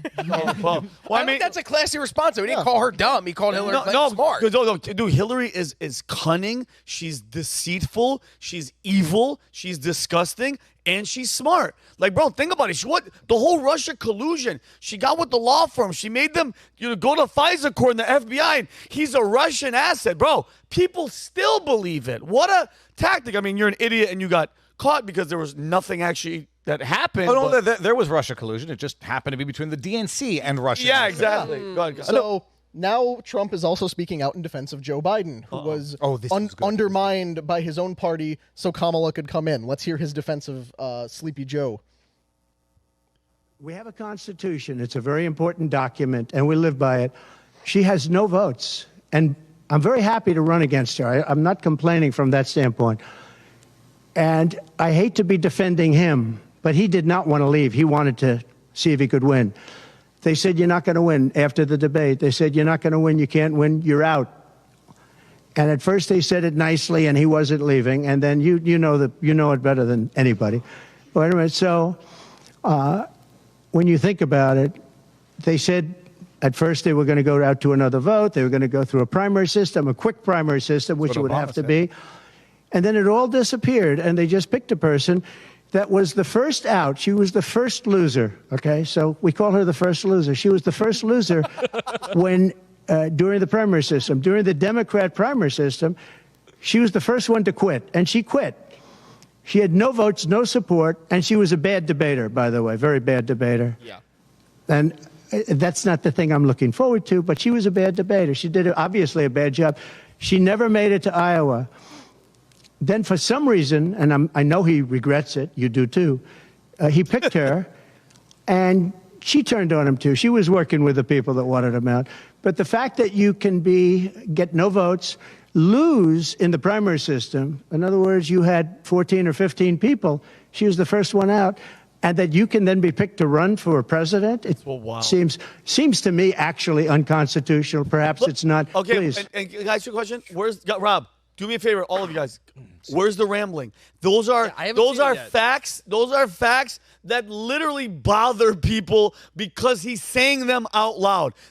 And this is what I love to tell Democrats. You hear democracy and you're so democratic and threat to democracy. How democratic is it that you idiots didn't even vote for this unpopular? I don't even want to say it because I'm trying to be a good person. Good. You saw what I did. I'm picking out. Like, bro, you're like, where's your democracy? Nobody likes her. And this is the thing, Dave. I've been saying this a lot. Nobody wants to vote for Kamala. Now they have to. You have to vote for her because it's anything but Trump, anything but Hitler, you idiots. Not our viewers, but I found if you say biatch, it gets more Biatch. well received. Yeah. Everything he said is 1,000% true. Yes. This was a Soviet-style selection. Yep. The party of the Democrats are the party of, I don't know what it's called. KKK? It's fascism. I mean, what you have here is the media literally changing the script overnight to now say that Kamala is not an incompetent, terrible choice of a VP. That she's the greatest thing since sliced bread. Yeah. Did you see that clip of her admonishing the pro-Palestinian protesters? We'll get to that. Okay. okay. Because I want to vomit when I see have your that. assessment of that pinned at the end. Okay, and Connor, I'm going to give it to Connor. And let's all remember, and when I say these people, because you helped me tweet this, the same people, the same mainstream media, that whole group that tried to convince you that Donald Trump was Hitler are the same people right now that are trying to tell you that she's the savior. She's going to do everything. She's not going to do anything. So if you like your life the way that it is right now, please go bring your ass there and go vote for her. If you want this life, the life that you have, congratulations. Rosie O'Donnell, all you elite losers, keep voting for her. Yeah, so now we got a couple rapid fire clips we got to get through because this is where racial dynamics started to come back up. First, it was somebody asking Trump about January 6th and his other speeches, and he compared himself to Martin Luther King Jr. Let's watch that. Love it. Never see the picture of the crowd. The biggest crowd I've ever spoken. I've spoken to the biggest crowds. Nobody's spoken to crowds bigger than me. If you look at Martin Luther King, when he did his speech, his great speech, and you look at ours, same real estate, same everything, same number of people. If not, we had more. And they said he had 1 million people, but I had 25,000 people. But when you look at the exact same picture, and everything's the same because it was the fountains, the whole thing, all the way back to from Lincoln to Washington, and you look at it, and you look at the picture of his crowd, my crowd, we actually had more people. They said I had 25,000, and he had 1 million people, and I'm okay with it because I liked Dr. Martin Luther King. Yeah. Nice of him to clarify there. You know, yeah, I had more than I have a dream speech in attendance, but that's okay. I'm not going to make a big thing. Yeah, I it's all like it. good. It's all good. But, up next, I do believe that those are actual. He's trolling the media. Of course. There's no question. He's effing with them for that's sure. been the thing since the I inauguration. had more people than Jesus when Jesus gave his. I don't know if it was yeah, a public Jesus speech. was there, but guess what? And I like him, so I don't mind competing with Martin Luther King and the greatest. Yeah, he's character. like, I turned. He turned water to wine. I turned. But what is amazing is they call him petty for trying to highlight the numbers. Yeah. And they don't understand that they are petty for trying to underplay the numbers that he gets. They can't admit it's it. amazing. It's amazing. And I did see, and kind of, please, I want you to finish. I saw a photo. I don't know where Kamala's plane was, and it was the back of all these people. Her plane was showing up, and then you see a bunch of people on their phones. It looked all AI, that shot, because everybody's phone was not showing what you were seeing through the lens. Someone allegedly ran it through. I don't know if you can determine if the AI photo's thing. fake, and it said it's like 90-somewhat% fake. And But it it was zoomed in on the people, and the hands all have like 90 fingers. It definitely looked like HDR at the very least, Yeah. and a very narrow HDR. Yeah. But Yeah, go ahead. It's very messed up. This next one, Trump talked about his performance with different voting groups, and I'll make an interesting point at the end of this. All right, let's play this one, Jake. A big part of the strategy for your campaign before Harris became the nominee was appealing to black voters. That was Yeah. something you were really going after. In polls, we really see Harris gaining ground with that group. And I'm wondering how you are going to go after black voters now that she's the nominee and really winning them over. Well, it changes around a little bit. I'm getting other voters. Perhaps, I was doing very well with black voters, and I still am.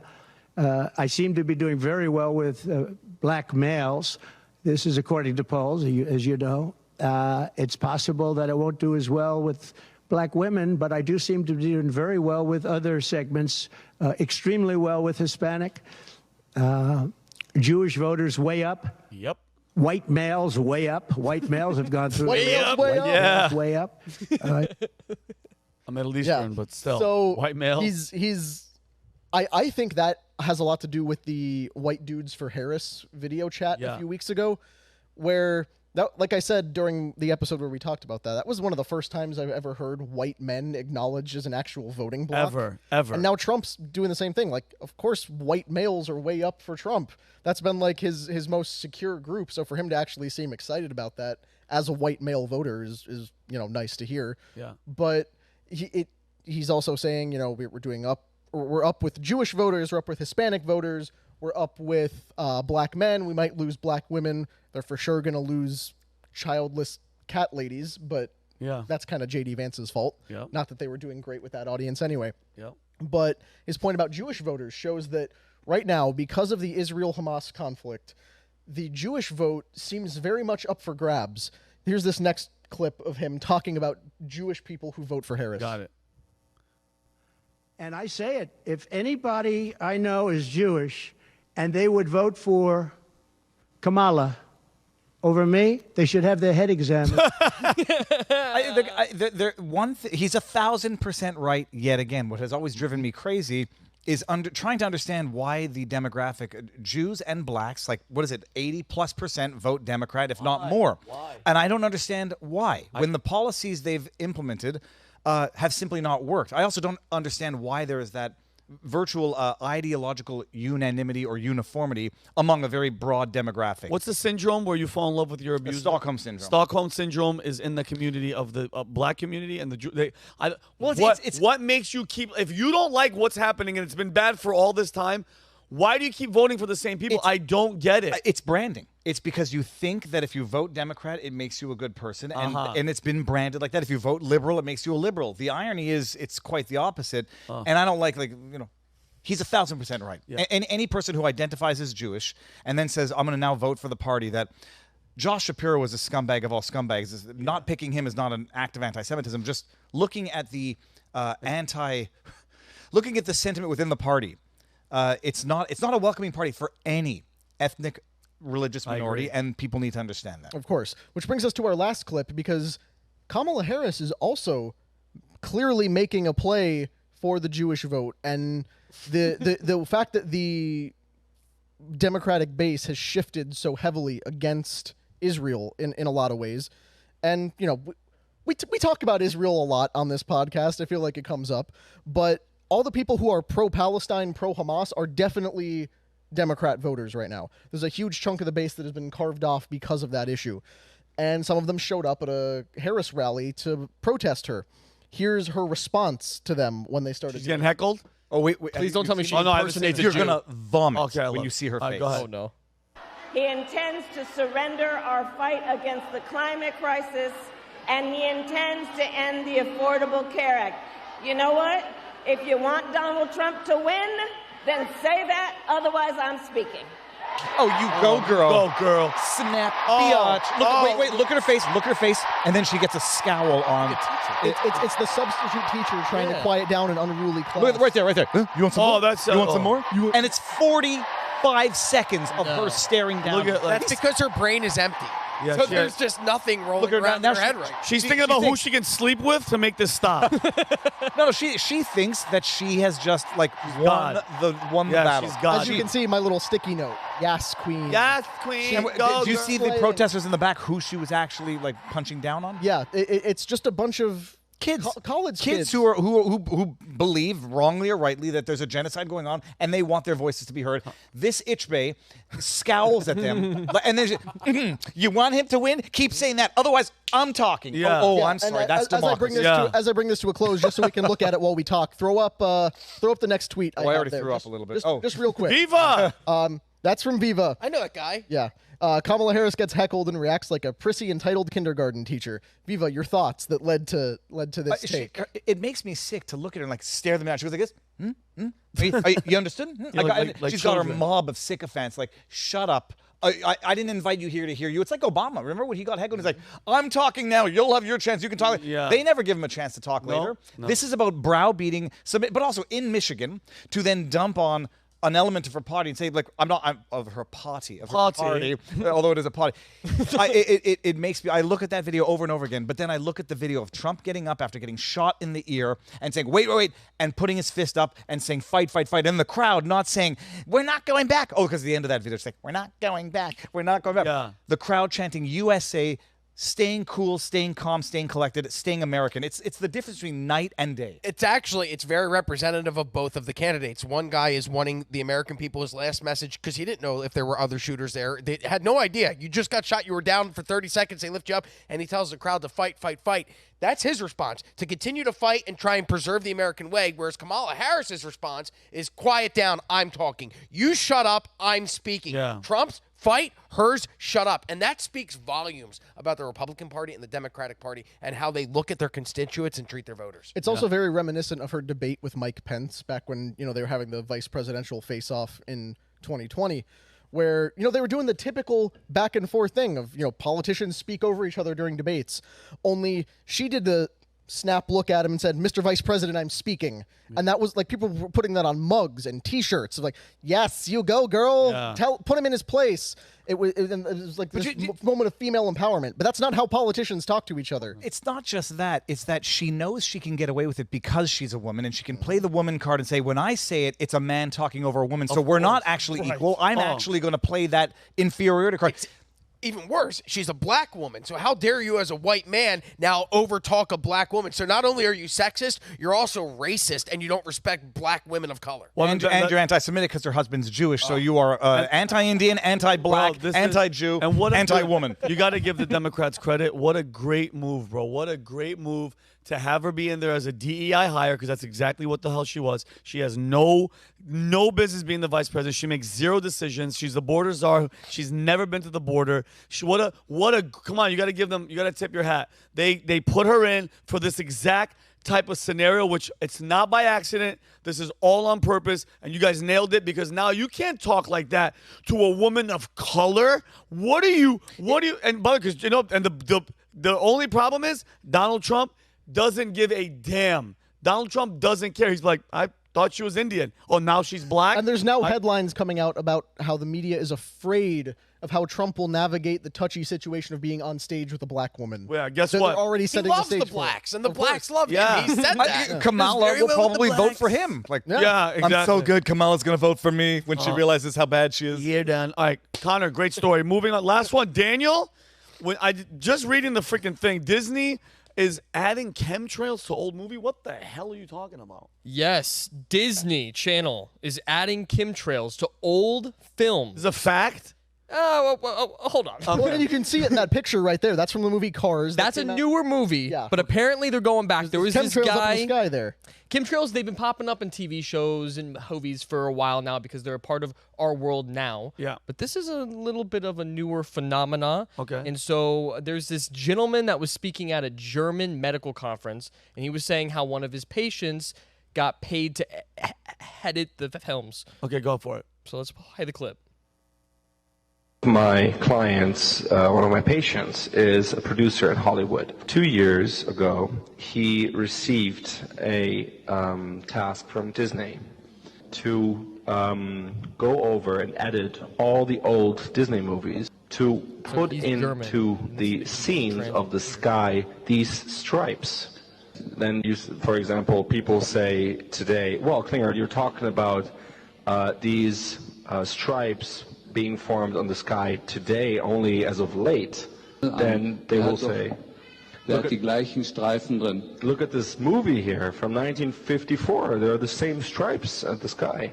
And then convince people that the stripes are a natural phenomena. My patient received for this job $60 million. $60 million to $60 million. put chemtrails in older movies to get people used to it. Like they've always been here. You guys aren't conspiracy theory. Exactly. Wow. That's So pretty gangster. this clip has been scraped from online. Like it's actually you can't. Which find one? it. The one that you just showed The us? one that we just watched. Now I cut it up because he speaks in German, and then An English translator. Yes. That's perfect. Thank you. So it's, When was that video was on VHS? I mean, that was a recording, not yeah. a digital. So it's old. So this was back in the early 2000s and 90s. Okay. And way back in the day. right, way back in the day. Oh, you child. What year were you born, Daniel? 79. I was born. I was 178. Not 99. 99. So upon research, if you look up chemtrails on Google, you can't find anything. Nothing. It's all like how chemtrails are a big conspiracy. Yeah. But I did notice this in the Disney intro. Coincidence? Let me see that. Can we pop that? Pop it up. Pull up the clip. Is that fairy dust? Wait. Hold on. What is that? What is that? Hold on. It's a shooting star, of course. Take it back. Hold on. Oh, Does it stay there? Wait, is that fairy dust or is that chemtrail? it's a chemtrail. Okay. That's my theory. I think so. All right. So Wouldn't put it past Disney to. Yeah, I want that in there. to. I want to ask you guys. Do you guys think chemtrails are real or no? I do. You But- do. Well, chemtrails, I think, is another word for cloud seeding, right? Well, no, I think, the stuff that's coming out of airplanes, I think they're saying it's aluminum oxide, which it reflects. That's why you keep seeing it. Because, bro, a mist, once a plane goes by, it should evaporate in the atmosphere. Well, but they stay there for a long time. I know a pilot for a pretty big airline, and he's like, dude, there's stuff. If you just think about it, what's in the gasoline? Regardless of what the hell you think, that stuff is coming into our freaking lungs and we're breathing it. And for it to stay up there that long, I believe that they're spraying stuff in the atmosphere. That's me. The idea behind chemtrails is they are dumping chemicals in the air that poison us. I'm not shocked. They poison the food. They poison everything. water. It's an attack from all angles. Yeah, what do you think, Connor? Yeah, I mean, you can't deny they're up there.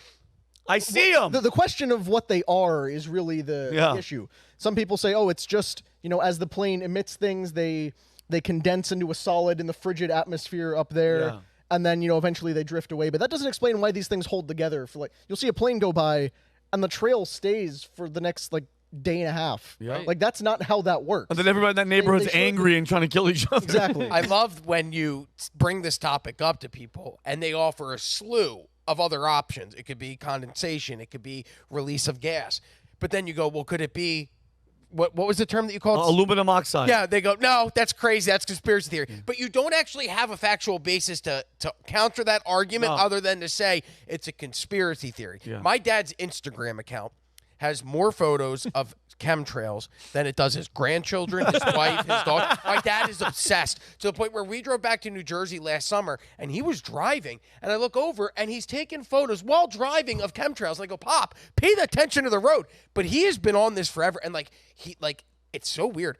The amount of anger that he gets from other people when he posts photos of the chemtrails online, and he just goes, does anybody know what this is? And people, conspiracy theory, tinfoil hat guy, like that counter argument, they don't actually have an argument for it other than you're a conspiracy theory. It's literally a chemical trail. I mean, in as much as when you drive your car, the exhaust is a chemical trail. Vessels crossing the ocean, it emits a chemical trail. Why would a plane combusting, gas in the sky leave anything but a chemical trail? It's a chemical trail. Not to be confused with cloud seeding, because a lot of people confuse the plane exhaust, whatever you want to call it, with cloud seeding, which they've now admitted they're doing as well. So I don't know what the conspiracy is, whether or not it's happening, we see it, whether or not it's deliberate, and what's the consequence? Well, there was just a video of a plane. I forget where it was taking off, somewhere in like Malaysia or something like that, where they said that as the plane was taking off, it accidentally activated the chemtrail thing on the ground rather than up in the sky. Oh, shoot. And both engines underneath it just start pumping out all this white fog all over the runway. Well, that's condensation. Yeah, and of course they were that's saying, condensation in Malaysia. The fire suppression thing got activated and it just sprayed a bunch of okay, but that's not a good explanation. No, I don't believe planes shouldn't do that. Why is there a feature on the plane that can do that? No, to put out an engine doesn't make fire. sense. I guess What makes me suspect, I have a friend becoming a pilot right now over at the airport over here that's like 10 minutes away, which he told me, by the way, 9/11 terrorist trained there. I was going to make that joke, but I didn't know if it was true. It was right down the street. It's crazy. His uncle also sold him a truck. Anyway, we're not going to get into that. So look, in pilot school, they're teaching him it's just condensation. It's just because they're up high and it's the air. That's what takes place. But you look up at all the planes, they're not all doing it. The idea to write off that there would be chemicals in the trail is itself pretty stupid. But what was the connection that Prince had to chemtrails? And people, am I misremembering history where there was a theory that Prince died or was died after having exposed the chemtrail conspiracy? Mandela effect? Or I just making no, there's April 28th. I don't know enough, but there's a Rolling Stone article, April 28th of 2009. Prince does rare TV interview, talks Obama chemtrails on PBS. Okay, dude, I'm not. What year is that? 2009. 2009. This is like, imagine trying to remember news that you learned before you were aware of the story. Not that I believe that. I don't know. I'll go read that article. With Rob's dad, like you were saying, we'd probably have to go back to someone from his generation or earlier to figure out if this has always been the case, because I've never seen a sky that didn't have chemtrails in it, because it's been that way my whole life, probably been that way your whole life, Rob. That's an interesting point. I've always wondered what the fascination was with the chemtrails with my dad, because it's not like he goes down all these rabbit holes. Yeah, sometimes he'll see a person wearing a mask and he'll go, bah, sheep. Like, he does act ridiculous sometimes. But, like, that's it, because he lived in a world, much like Daniel. I lived in a world pre-9/11. He never lived in that. My dad lived in a world where maybe there were no chemtrails. There weren't the skies like this, because he does say, I've never seen so many clouds like this before. Hence the allegedly effort to make sure that all the old videos reflect it. And I'm curious about who remembers, who is alive today that remembers there being no chemtrails in the sky. Is there anybody left? My Nana is the ultimate conspiracy theorist. She's probably watching the episode. Shout out Nana, Susan. Susan, what up? She was pretty much speaking to me about all this stuff in the womb. She remembers a time when there was no chemtrails, and she freaks out every time she's. Well, how are they going to go though? How are they going to go? Even if they go back and re-edit old versions, people have got digital copies up the wazoo, DVDs, stored versions. They're trying to switch everything to streaming. Which think about the effort to crack down on physical media. Right. I couldn't tell you the last time I bought a DVD. Right. I couldn't tell you the last time that I bought a CD or owned physical copies of music. That's why they want books to be all digital as well, because it makes it so much easier to go back and correct these things. Why is it borderline impossible to find a cut of the original Star Wars movie where Han shoots first? That's how it always was supposed to be. In the iconic scene in the bar where Han and Greedo are shooting at each other, Han shot first originally. Then George Lucas didn't like that because he felt like it made Han look like a bad guy. So in the next edition, they switched it to where Greedo shoots first. And you can no longer find the Han shot first edition of Star Wars. You go That buy was back in the day. That was that was back in like the 70s. So I actually have a clip that's an example, but we don't have that much time. Let's go to the next slide here.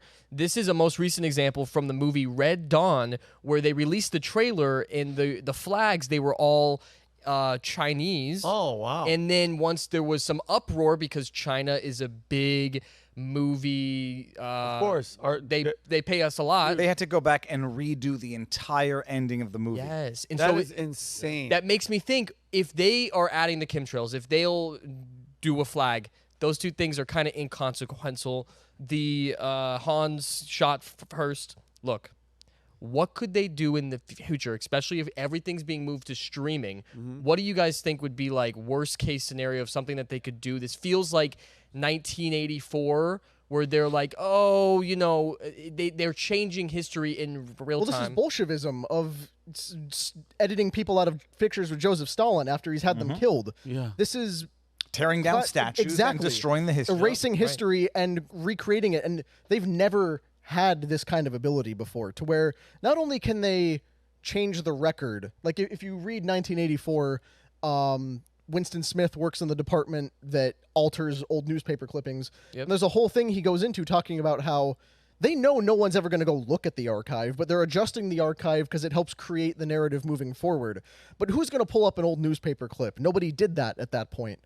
But now, if they're able to do that in real time with a movie that you're Right. watching, they put out a movie in 2020 that says some inconvenient, incorrect fact about COVID, and you go back in 2027 and try to rewatch it, and they have changed that AI dupe of the actor's voice, recutting footage, and they don't announce it. There's no change log for these things. It's just you live in the eternal present of it was always this way. Things have always been. Not just that, this but if way. you see the original and then someone's going to say, well, that one is the one that was digitally altered. Right. In as much as the technology gets good to do these types of stealth, post facto edits, it becomes more difficult to get all of the copies. But then even if you find an original cached version, people are just going to say that's the fake one. Of course. It is. What's the easiest one? Trump never got shot in the ear. Piece of broken glass. Right. And then just memory hole it and downplay it. And films are now being made right to stream. They're not even being produced. Yeah, in a you're not- physical way. there's So no- they just press update and good to go. The Red Dawn example actually was interesting, not from the erasing history, but from showing the influence that China has over Right. Hollywood. Oh, We're hell like, yeah. that was a little bit too close to making us look bad, so go back and They reshoot did it to it. Top time. Gun Maverick as well. In the original trailer, Maverick had patches all over his jacket of places he's flown.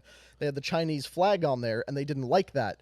So they went back and cut the patch out of every scene in which he's wearing the jacket Insane. to avoid pissing off the Chinese. I mean, remember when John Cena apologized in Mandarin to the I was Chinese? like, what the hell is he doing? He's like, I was like, is that really Did him? anybody else get followed by John Cena on Twitter? No. I did not. I got followed by him out of the blue. I was like, what the hell is going on? Now I think the Chinese government is following. They're coming after you. They love your hair, too. John Gina. It's so funny, but yeah, dude. Listen, there's something to. I saw. By the way, I've been seeing a bunch of those videos where it's not one trail. It's like the sky is blanketed. There's like a guys grid. recording it. It's like, listen, you can't lie to what we're seeing, and if that thing is coming down on us. It comes down for sure. I was in northwestern Florida, and I looked up at the sky. I'm not trying to sound like crazy, but it was a tic-tac-toe sign in the sky, and I was booking a reservation a little bit further up in the Wiki-Washi River. Yeah. And I'm talking to the woman on the phone. It's like, dude, look up at the sky. There's a tic-tac-toe sign in the sky. And then she looked up from the different angles, like, holy cow, that's cool. Oh, weird. It's there. The only question is, what is it, and is it bad for you? And what is listen, anything that's coming out of an airplane's engine isn't organic, number one. Yeah. And I'm just thinking, bro, if you think about it, cancer is up. Besides COVID and all that other stuff, cancer is up. People are dying younger. People are getting sicker. Autism is up. It's almost as if they're spraying us, bro, to keep us dying young, keep us bro, we talk about this all the time. The World Health Economic Forum, all those WEF, Klaus Schwab, and all those Bill Gates, dude, there's too many of us. How many more times are they going to have to say, there's too many of you, we want to get rid of at least a third of the population until we start going, you know what? Maybe they're serious. Right. Maybe they're big. Guys, anybody that has that accent, I've been saying this for a year. Anybody that's like, we want the COVID-19, the virus, those guys, I don't trust. They're the bad guy in every James Bond movie. Well, there is an actual history to the Nazis that were defeated after World War II, having infiltrated the FBI, the CIA, and Western societies. For sure. Klaus Schwab is a literal descendant of. Wasn't he a part of it as a kid? Well, there's Soros. Well, no, Soros is part of it. There is disputes on fact-checking sources as to whether or not Klaus Schwab is actually the descendant or affiliated with Listen, Nazis. I'm telling you right now, when George That Soros accent. passes, I'm telling you right now, because people are like, what's he going to do in the afterlife? He's going to be the guy that when you get to hell, if you go to hell, that's the first guy that you see there with a checklist. That's like, okay, he's good. That guy's going to be in hell for what he's done. If he doesn't repent, if he doesn't ask God and means it at some point before he does, no, Rob, it's not going to happen. If he doesn't, your fate is doomed, homeboy. He's in hell right now. What could be a greater hell than being captive on this earth? Like he's hated by the people. Yeah. He can only live in his silo of protection and equally disgusting humans. Yeah. He's in hell on earth. Yeah, and his spawn is disgusting. Oh God, who just married Huma Abedin? Whatever's going on up in the sky that they're spraying out of planes, that's a question worth asking. And anyone who tells you it's not is being willfully ignorant or deliberately helping to cover things up. Because I don't know much about what comes out of planes. I don't know much about airplane emissions. I don't know much about jet fuel, aside from the fact that it can't melt steel beams. Yep. But I do know that whatever is coming out of a plane is probably not something you should be inhaling and having all over your food. Yeah. So Weird. The fact that they want to make it, again, sell you the idea that it was always this way. It has never not been this way. Mm-hmm. That's among the most evil things they could possibly do. I agree. All right, guys. Great episode, guys. Amazing stories. To everybody at home, thank you so much for tuning in. Guys, if you haven't subscribed yet, subscribe right there. Bing. Thumbs up. Give it a thumbs up. Comment. Guys, I want everybody to do me a favor, too. On Valuetainment Comedy, go check out. I'm gonna have Umberto put it in the chat. I just shot a sketch with Nancy Pelosi. I actually shot a sketch. Did you see it? I did a Indian street food vendor. The amount of Indians that are there's people that are messaging me. I'm gonna show you verbatim from India, going, "You mothered bitch." We don't eat with. I'm like, guys, it's a comedy. I make fun of everybody. But if you guys please check it out, we'll put in the link. Guys, thank you again for tuning in. David, I love you. Rob, Connor, Daniel, Jake, Malik is in the back. Kelly, who's not here, but she's flying in. Guys, look at those. Let me see those Americas. Now I see when it's the broad shot. You can actually look at those Americas, people. baby. American Crocs with an. Where'd my American gibbet go? There's an American flag gibbet. It's on the floor somewhere. Oh. Let me see it. The American flag gibbet, people. Look at that. Crocs have found a way to get you to spend money on rubber. Bro. Hold on a second. That's America. Dave has a bald eagle in his car. I'm telling you this. But hey, guys, Americanism is a spirit. I love that it. leads. I love it. God bless you guys. Take care of each other. We'll see you guys next week. Peace and love.